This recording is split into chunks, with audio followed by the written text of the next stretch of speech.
Okay, welcome everyone. Thanks for joining us in this edition of the Facebook on the live event today.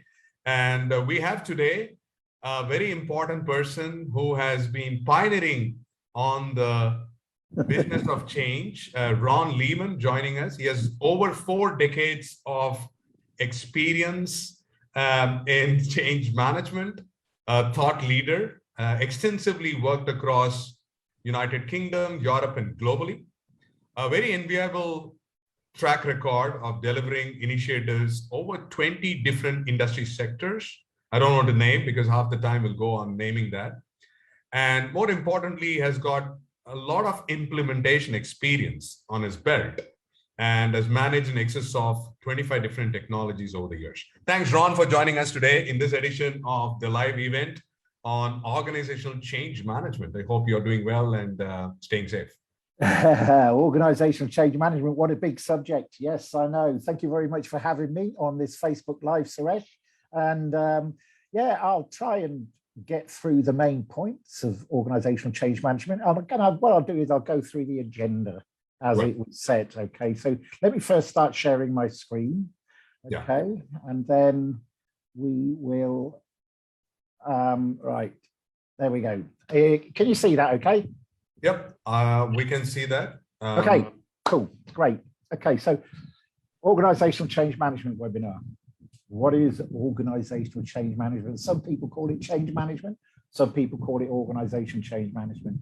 Change management sometimes gets confused with ITIL, ITSM, etc. So I think it's probably better called being organizational change management. So the first part of the agenda was what is organizational change management and why is it important? Because people still don't understand the importance of OCM within an implementation of anything, whether it be technology, whether it be processes, whether it be new products or whatever. They still don't realize what it is and why it is so important. So let me try and help you with that question. Change management drives a successful adoption and usage. Remember those 2 words, adoption and usage, because that's what I call the holy grail of change management within the business. That's what change management is all about, is driving people to use and adopt what has been implemented. It allows employees to understand and commit to the shift of work and work effectively during that messy period between the end of one, the beginning of another, and the bit in the middle where everything's being changed. Without effective organizational change management, company transitions can be rocky, expensive in terms of both time and resources. I'm sure you've all heard the figure of 70% failure. I don't believe it, by the way, but it's always quoted, okay? There is a failure rate, but I'm not sure it's quite as big as 70%. Right. Okay, so let me just first try a little experiment, okay? And I'm not going to be able to see you do this, but I hope you'll do it with me. Can I ask you, those people who are watching, to cross your arms as you normally do? So just sit back and cross your arms as you normally do. Have you done that? Okay. Now, I'm going to ask you to cross your arms the other way.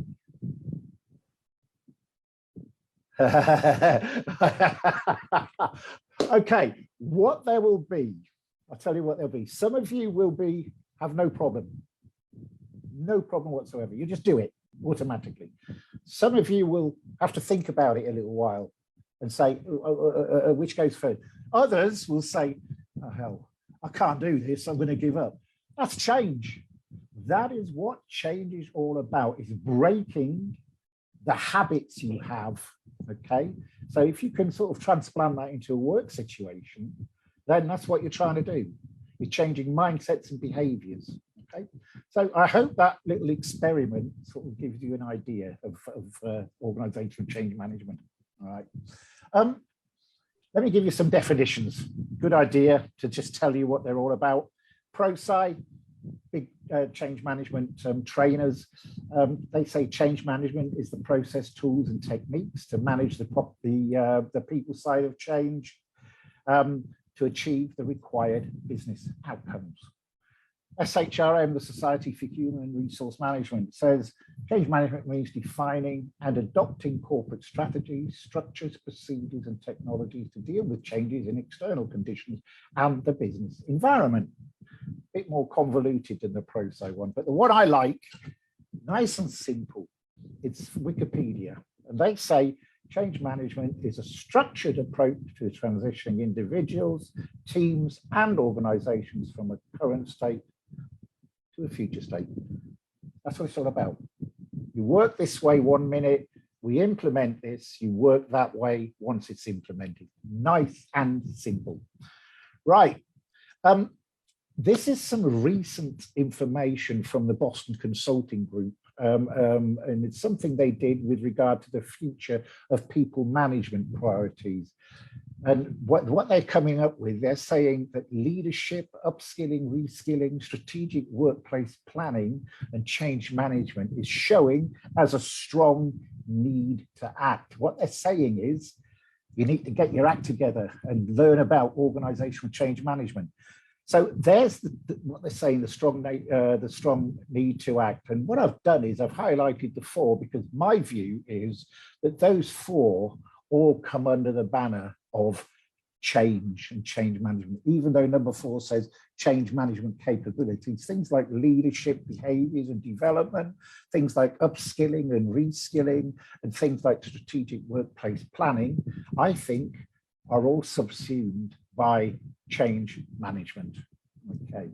This is a very important distinction that you brought in, Ron, because it brings in to understand what is the industry talking about as a latest trend. Yeah, absolutely. I mean, you know, we're going through a massive change at the moment with COVID, massive change. Nobody knows what's going to happen in the next month, let alone in the next 6 months. Yeah. So what they're saying is get your change management skills up to get upskilled in change management, and then you'll understand what people go through. Yeah, when they go through change, and you can understand why people get so stressed and frightened about being asked to go back into work and so forth. Yeah, so that's what they're saying. Massive changes going on at the moment, and people need to get on top of them. Okay, so change management is not project management. I keep on having this argument with people. And I'm doing a lot of webinars for project management chapters at the moment. I've done most of Asia. I've done most of the Middle East. I'm now in Africa. I'm actually in Ghana, not physically, but I'm in Ghana on Friday. That's a 1 o'clock in the morning job. But so just let me explain. Project management focuses on tasks and activities required to create and implement the technical solution, and that it is designed, developed, and delivered effectively. That's what project management does. Go live. We deliver this.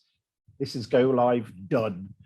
Change management actually focuses on employees impacted by a project or initiative to ensure that they embrace, adopt, and use, remember those phrases before, the solution associated with the change.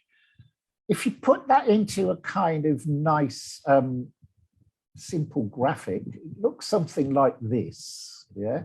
So you've got project management who have achieved their go live. Bang. Hey, we're done. We're finished. Yeah. Look at what we've done. We've implemented it. But change management goes on and on and on, because once you've implemented it, yeah, you have to get people to adopt the change and use the change. And you've got business benefits that happen after go live as well. And that is what change management is. It's not a forever thing, but it's not a thing that stops at go live, which some people think, oh yeah, okay, we've had this change manager, we've got go live, thank you very much, goodbye, finished, done. No, that's not, it doesn't work that way. And people don't really care about adoption, in my opinion. They just say, let's go live, let's figure it out later. I've been in so many projects where they say, let's go live. Yeah. So, whoa. We haven't even measured business readiness before go live. How ready are the business? And then usage and adoption after go live. What metrics are we using to actually, measure whether people adopt and use it? Oh, don't worry about that. We'll just go live. Yeah, don't worry about it. And then they hit problems. So what do they expect? Okay. So it's a nice little graphic that demonstrates the difference. So enough of that. Oh, no, not enough of that. Sorry. We have different toolkits. Project managers, change managers have totally different toolkits. And when we go into an organization and we carry our bag of tools, yeah, what have we got? As a change manager, we've got a methodology, we've got readiness assessments, we've got communication plans, sponsor roadmaps, coaching plans, usage and adoption, training plans, resistance management, reinforcement mechanisms. Great, sounds good, doesn't it? What about a project manager? They're coming in as well. Yeah, they've got their own toolkit, statement of works, project charter, project initiation document, business case, work breakdown structure, Gantt chart, budget estimation, resource allocation, schedule and tracking, totally different than a change manager. That's why I say project management is different from change management. Some people think that they can use a project manager to also handle the change. Maybe it depends on a whole host of things like how big is the change? What's the impact on the business? Can the sponsor spare the money? Can they put up the budget for a change manager, which is always a big one? Okay, so enough of that. What about change management and success? We talked about that, part of the question. How do you assess success? Well, there's loads of different ways of actually assessing success, but let me give you some figures from ProSci, okay, who I think I mentioned before, maybe, can't remember. Yes, I did. It was the definition. From their webinars, they collect data, they collect information, okay? And one of the things they've collected is, without change management, employees feel surprised and overwhelmed by change. So that could end up in fail. I'm not saying it can, but it could end up in failed project results. It could end up as extended project timescales. It could end up as additional project costs, and it could also be low. There's those phrases again, adoption and usage. So people don't use whatever's been implemented afterwards. However, with project management, employees feel prepared and supported for the change. Okay, so you're 6 times more likely to achieve your objectives. You're 5 times more likely to stay on schedule. You're 2 times more likely to stay on budget. And finally, you get an increase of the people-dependent return on investment. Usage and adoption, the more people use it, the more people adopt it, it's a better return on investment. That's a very interesting slide, Ron. If you think, if this was proven to have 6 times more likely objectives, 5 times more likely on schedule, why are people not aggressively looking at change management as an integral part of any of these projects? What is stopping? Yeah, I think it's an awareness thing. I think, Suresh, it's people. We're still, change managers are still in our infancy, even though I've been in the business for 4 decades. Yeah, people are still saying change management is in its infancy. Everybody knows about project management. When if someone comes up and says to me, "What do you do?" and I'm a project manager. "Yeah, I'm a project manager." "Oh, I know all about that." "Yeah, you're a project manager. You do this, you timelines, Gantt charts, da, da, da." And if I say, "Oh, I'm a change manager," they go, "What's that? I don't understand what that is." Yeah? We still have to convince people that what we do is necessary. We can fit a lot of our activities into a project plan, communication, business readiness, measurement, training and stuff. What we can't fit into a project plan is all the things like changing mindsets and behaviors, dealing with company culture, dealing with resistance. So people say, don't understand all of that. We can't measure it, so we don't understand it. And that's one of the problems. So sponsors are very reluctant to put their hands in their pockets and give a budget for it. So there we go. All right, next part of the agenda. how is organizational change management helping in digital transformation? Interesting, digital transformation. I've got a thing about digital transformation and I'll tell you about it in a minute, okay? I wrote an article, 2018. It was about digital transformation. Is change management the key to success? So wait a minute. Change management, digital transformation. How do they fit together? Okay. Well, I found a few interesting quotes. This is from the Global Center for Digital Business Transformation. And they say organizational change through the use of digital technologies and business models to improve performance. That's what digital transformation is, organizational change. Okay. Another one I found was at computerweekly.com. Digital transformation is just business change. Yeah, don't always start with the technology. No. Yeah, you're driving transformation. Always start with the business because it's the business that's going to be impacted by whatever you're delivering. It's the same as a technology implementation, digital transformation. And I'm going to kind of sort of be a little bit, I can't think of the word now, candid, and say the phrase digital transformation has actually morphed over the years into a bit of a beast, yeah, and it's become a catch-all banner for the implementation of any IT-related products and services. But it is not new. Digital transformation, regardless of what they call it nowadays, is not new. As an example, over 20 years ago, so half of my time spent in change management, yeah, over 20 years ago, I worked for a government organization. They were called then the Department of Transport Local Government Regions. It's actually now the Department of Transport, big organization. And they had a lot of parts of their business who were creating briefings for ministers for when they go to Parliament and ask questions. What they wanted to do was centralize all of these disparate files and folders in all of these different departments into a centralized briefing system using a standard template. Right. There were over 4,000 impacted users. That 20 years ago, they now call it digital transformation. We called it change management. Another one, Raiffeisen Bank in Poland, implementation of a new corporate core banking platform, over 1,000 impacted users. Again, it's a digital transformation, but then we called it a change. It's change management. I was a change manager for both of those implementations. So change management and digital transformation go hand in hand.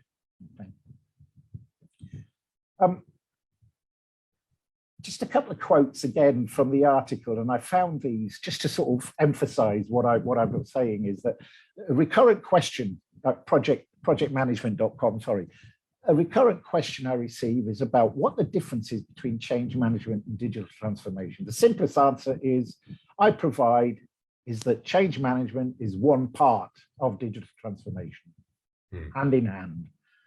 Another one from CIO. Digital transformation will fundamentally change your company's mission-critical processes and operations. Done right, it changes the way your company works, thinks, and addresses its challenges. If you want to change the game, you need a change management plan that addresses culture as much as technology. Boom. And finally, from CMS YX, with digital transformation, change management has become a first mile step. Before you take on any aspect of digital transformation project, the leading practice is to get people to have a conversation about what the change is ahead. Right. Yeah, where are we going? So digital transformation and change management work together. It's not just about technology. All right, next on the agenda. What are the skills required for organizational change management? Oh, this is one of the hot topics, Ron, because we talk with a lot of professionals who are saying, okay, if my organization is going under a tremendous change in terms of on cloud, on DevOps and transformation journeys. So what skills do I need to have to sustain in this whole new era of new world? Okay, yeah, I can understand that. And going back to that Boston consulting thing is change management capability. So what I'm going to do, I'll tell you what I'm going to do. I've got my own framework approach to change, which I use as part of my training. Okay, and within that framework, there are certain things that need to be done. And what I'm saying is that those things that need to be done should form part of the skill set of an OCM practitioner. Sure. So, first of all, 3 foundations of change. Yeah. So, first of all, there's my framework approach. Okay. Very simple, very practical. People love it. Honestly, they do. I'm not joking. They love it. Yeah. Okay. So the first one, 3 foundational skills. The first one is sponsorship engagement. It's been recognized over years, over many surveys, that if you have an active sponsor in a change initiative, they're going to be more successful, the change initiative. Yeah. So the change manager needs to engage with the sponsor, to support the sponsor, to provide the sponsor with all the things that they need to do. And if the sponsor's not doing it, then the change manager needs to kick him up the, you know what I'm saying. Second foundation, stakeholder management. Make sure you know who your stakeholders are, your key stakeholders, your wider stakeholders, your external stakeholders. Yeah. Identify who they are, put them into stakeholder groups or whatever, but you have to have a good stakeholder management plan. And finally, the third foundation, communication, the biggie. It's another one. It's another very important part of change management success, is actually how you communicate, who you communicate to, how often you communicate, your style of communication, stuff like that. So what I'm saying is you need to build these as a foundation, yeah, for moving forward with your change initiative. It's the first 3 things that you need to do. So you need to have those skills. You need to be able to engage with senior management. You need to be able to analyze stakeholders and find out who they are and what they do, and what their favorite things are and stuff. And you need to be able to be good at communication. Right. After that is what I call the building blocks. 8 core skills, the building blocks. Okay, number 1, process change. In any implementation, technology, product, you name it, the processes are going to likely to change. So you need to be able to map processes. You need to be able to look at processes and say, well, they're not quite right, and change them. We need to design new processes. So you need to have process skills. Organizational change follows naturally on from processes. So you've got process, you change the process, naturally it will change the organization. So you need to be able to understand how to actually change an organization, because you've got people in an organization with different skill sets, etc., and if the processes are straight through processing rather than departmental, you need to look at that and design an organization around that. So you need organizational change skills. Impact assessment. You've done your process change, you've done your organizational change. Yeah. What's the impact on the business? Where are the biggest impacts are going to be? Because these are the areas of the business that we need to concentrate on, the biggest impacts. So you need some kind of impact analysis skills. Training management. We've got all these new processes, we've got a new organizational structure, we know what the impacts are, we now need to train people. Okay, so you need to have some kind of training skills, because you as a change manager gets involved in actually implementing the training curriculum probably, and so you need to have some kind of training skills, because you as a change manager gets involved in actually implementing the training curriculum probably, and so you need to have some kind of training skills, because you as a change manager. So I didn't quite catch that. Can you put the question in the chat function, if there's a chat function? Yeah, we can answer it at the end. Yeah, one of the questioners thing was about the key challenges on adopting to change management, but then we'll reserve the question last. Yeah. Yeah. Okay. Business readiness. one of the things that people rarely do is measure how ready the business is for go live. Yeah. So you need to be able to measure through a survey or whatever, and then you can turn that survey into a quantitative results. And you need to say, every month, cyclical basis, ask the same questions, score the same questions up until close to go live. How ready are they? If you've got a scoring Likert scale of 1 to 5, and you say we need to have an overall score of 4.5, how close are they? How close are they to that? So you need to be able to measure business readiness. Business benefits. Some change managers actually take on the responsibility for measuring business benefits and making sure that those business benefits are achieved. So that hill climb graphic I showed you, that's part of that, usage, adoption, and business benefits. It's all the stuff that goes on afterwards. So they need to be good at measuring business benefits. Okay. Adoption and usage. Do I have to talk about that anymore? Yeah, you need, very clear. You need to put in place some really good, robust measures, for adoption and usage. So you need to have those skills. And finally, continuous improvement. I've added that on at the end because even when a project goes live, it never stands still. People will always find more efficient ways of doing it. Even though the project thinks that they found the most efficient way, people will always find workarounds, they'll find new ways of doing things. So you need to continuously work on that. Then there are 4 key people skills. Okay. 1, you need to deal with corporate culture. People think that a lot of organizations have one culture, one type of culture. That's wrong. Organizations have a multitude of cultures in their organization. So you need to understand, what these cultural differences are in one part of the organization and in another part of the organization. Part of the thing is also about politics.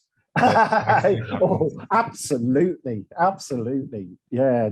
I try not to get involved in politics, but it's very difficult sometimes to sort of take a step back. Changing people behaviors. This is a big one. I talked about this right at the beginning. You've got people, they know how to fold their arms, and they know how to fold their arms a different way. It's actually doing things that help them change their behaviors. So involve them, engage with them, get them to work with you so they start understanding what they're expected to do. Third one is you need to create the right environment for change. So you don't want to be this kind of person that, is a do this, do that, do this, do that. You need to have an environment in which people are happy to work together, they exchange knowledge, they understand each other's priorities and so forth. So you need to build a good, proper working environment for the change. And finally, managing change reactions. And what I mean by change reactions is managing resistance. People naturally resist. It's part of the way the brain works. It's a change. I'm resisting this. No, I don't want it. So you need to manage those people that are resisting change and trying to get them to change, from a resistor to a supporter. So those are the people skills. Quite a few if you want to be a change manager. I think I've got most of them, I hope. All right. Finally, coming to the end now, what kind of resources do you need to build your organizational change management journey? I'm going to be a little bit, what's the word I'm looking for? Insular here, okay? And I'm going to tell you what resources I have, that I think can help you on your change management journey, okay? First up,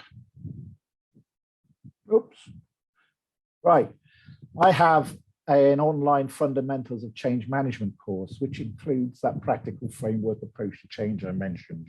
Okay, it's currently 8 modules of about 2 hours each. I've just added some mini case studies based on feedback from previous trainees. So it's probably going to be a bit longer than 8 modules. I think it might go to 10 modules. I haven't worked it out yet. I'm training somebody in the States at the moment, and I'm using them as a guinea pig to find out how it best works. Sure. Then I have what's called a trusted advisor online service. And basically what it is, it's a virtual consulting service, okay, that can be arranged for advice on any strategic or tactical change management scenario. If you're interested in either of those, Suresh is the man you need to speak to, okay? He's the one that arranges my training, well, some of it. I also have other people that come to me direct.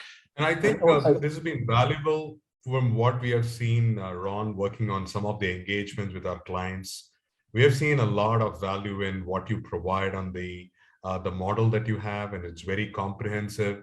And with the case studies, it's also making more interesting because they can relate to their own real life situations. And I've actually attended the sessions of the live survey questions that you have, pre-assessment that people have to fill in. And that comes as part of a discussion during the conversation, Absolutely. Which I think is very valuable.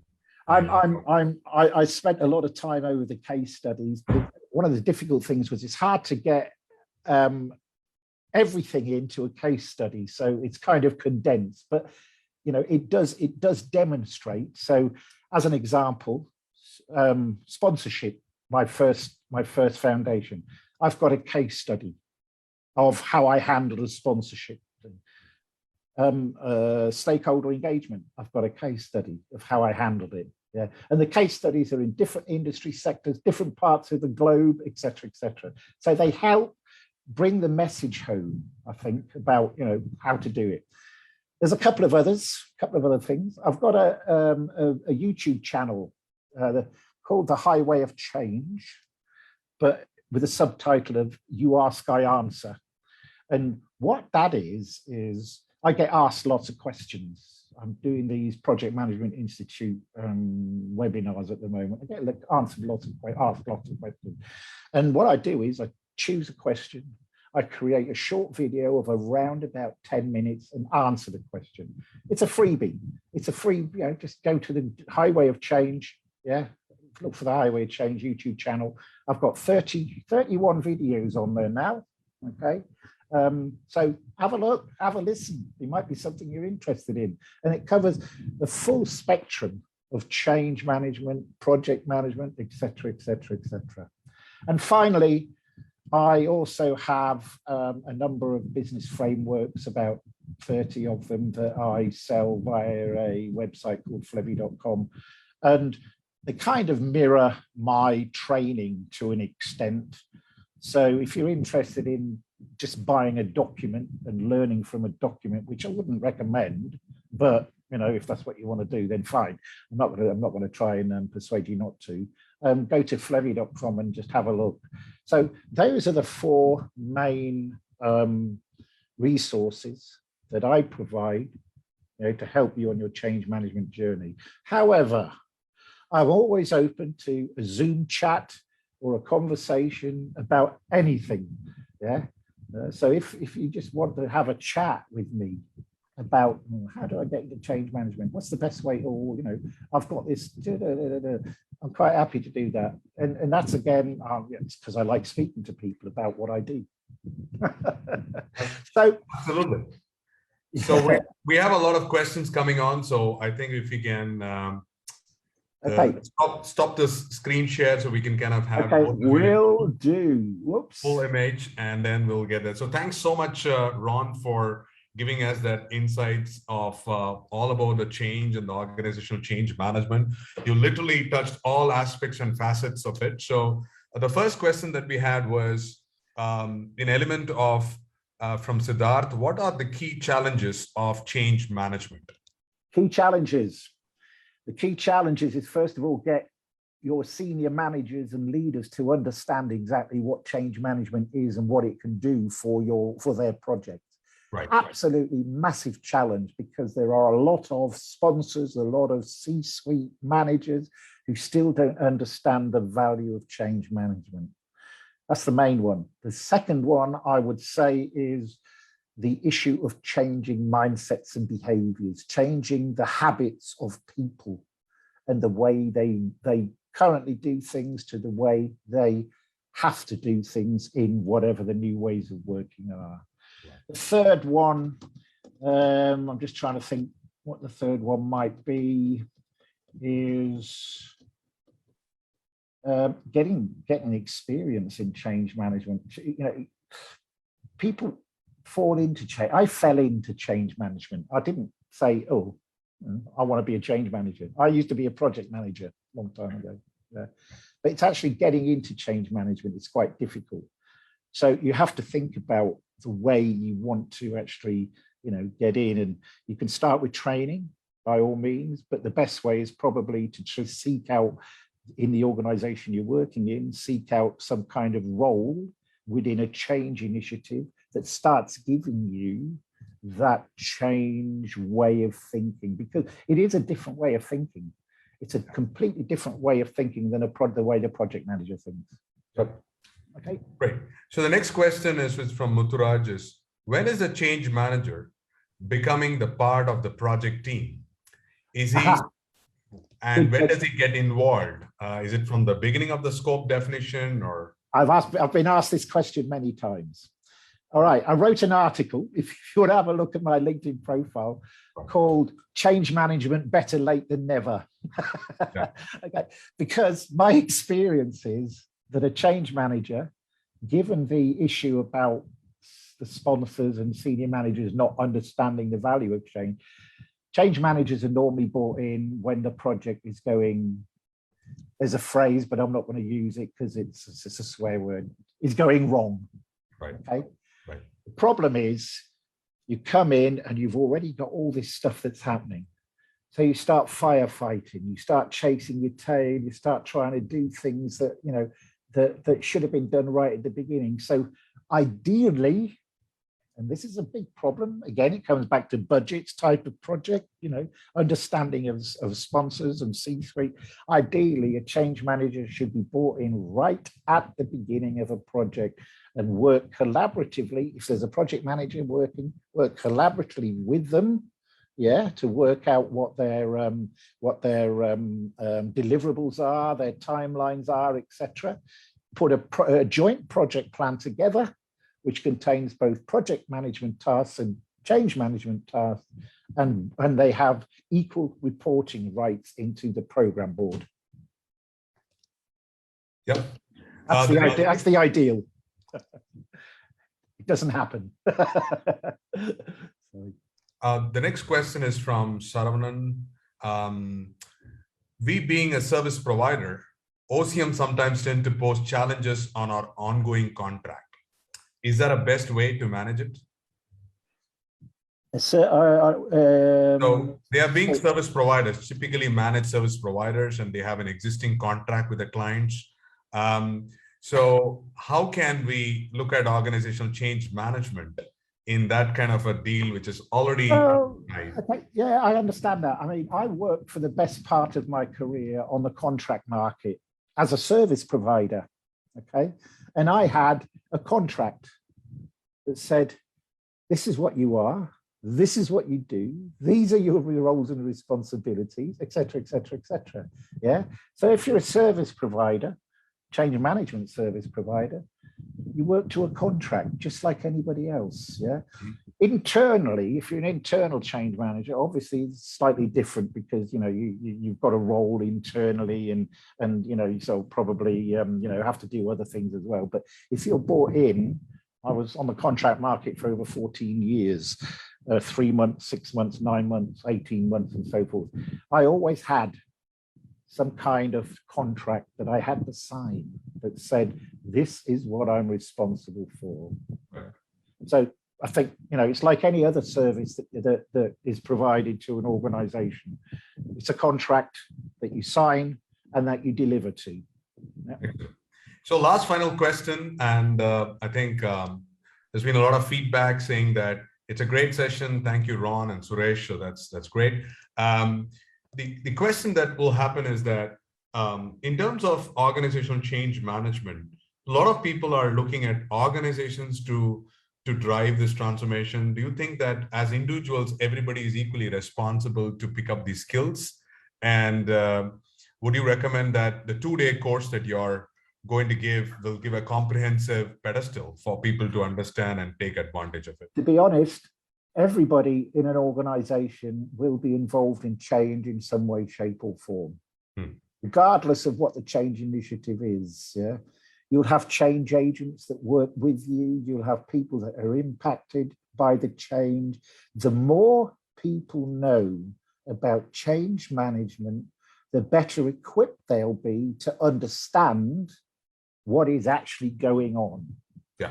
So if you teach people about changing behaviors, yeah, if you teach people about, engaging with a sponsor, if you teach people about stakeholder management, if you teach people about processes and stuff like that, it doesn't have to be in detail. It just has to be, to give them a good flavor. They will be more attentive and more open to change. And yes, that is exactly what my training course does. My training course is not an advanced course. Yeah? It's not like the ProSci's of this world. It's not like the APMGs of this world who deliver, advanced stuff. It's called the fundamentals of change management for a reason. Yeah, because it's the fundamentals of change management. Don't get me wrong. I do deliver tools and techniques, etc., within that thing, yeah.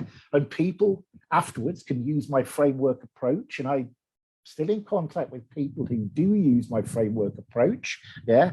So, but it is to give people that really grounded understanding of organizational change management.